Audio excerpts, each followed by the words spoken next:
Welcome to the Hidden Truth Show. I'm your host, Jordan Reynolds, here to affirm that if it's hidden and true, I'll find it for you. Let's get started.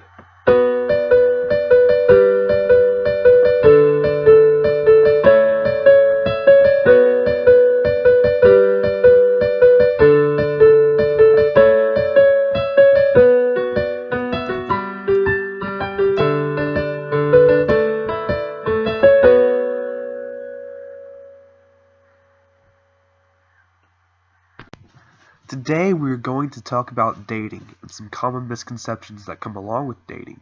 Now there are many ways you can date. You can go out to dinner with somebody, or you can meet someone online and then choose what to do there, go see a movie. And there's some funny websites for this, such as farmersonly.com with the cheesy commercials, or the creepy guy from eHarmony. If you want to get religious, you can always go to Christian Mingle. But the point is, we're all looking for that special someone that we can spend the rest of our lives with, but you need to date them first.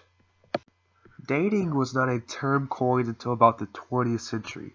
Now before then, people were either getting arranged marriages or they were courting. In courtship, it's basically a relationship between a man and a woman in which they seek to determine if it is God's will for them to marry each other. So they have mentors and guidance, and basically it just takes away all the temptation. So they want to get to know that person's family better, see if they want to become a part of that person's family, which is a little different from dating. Dating, however, is not always this way. But sometimes you just want to go and hang out with somebody from the opposite sex, and it tends to be the same person, so you call it dating. Somebody that makes you feel good, somebody that you want to be around. Alright, but it's not always meant to find a spouse. So if that's the case, at what point is it cheating? I mean, if you're not really looking for a spouse, then how can you call it cheating when you just want to go out and hang out with another person from the opposite sex? Now, when you think of cheating, you think of things such as stated here in this definition. However, that's not really the case unless you are married. So you are single, technically, until you are married, as stated in this bottom definition here, pertain to the unmarried state, the single life. So this begs the question once again, at what point is it considered cheating? Can you really cheat while you are dating somebody? That's just something we're going to discuss here. Maybe you're intrigued by what I've said so far. Maybe you're a little confused.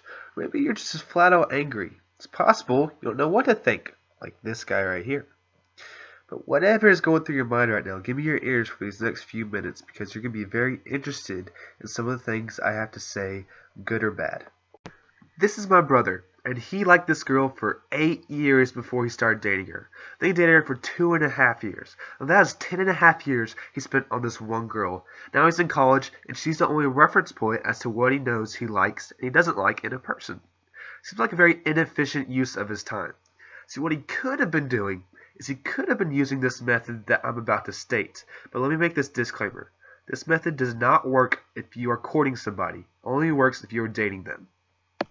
Let's say you're interested in about 4 different people. Go around, talk to them, build relationships with these people. Okay, then narrow it down to a couple, the ones that you really like.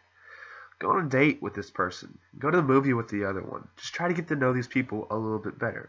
There's no harm in this. You're not cheating. Then narrow it down to that one that you truly adore.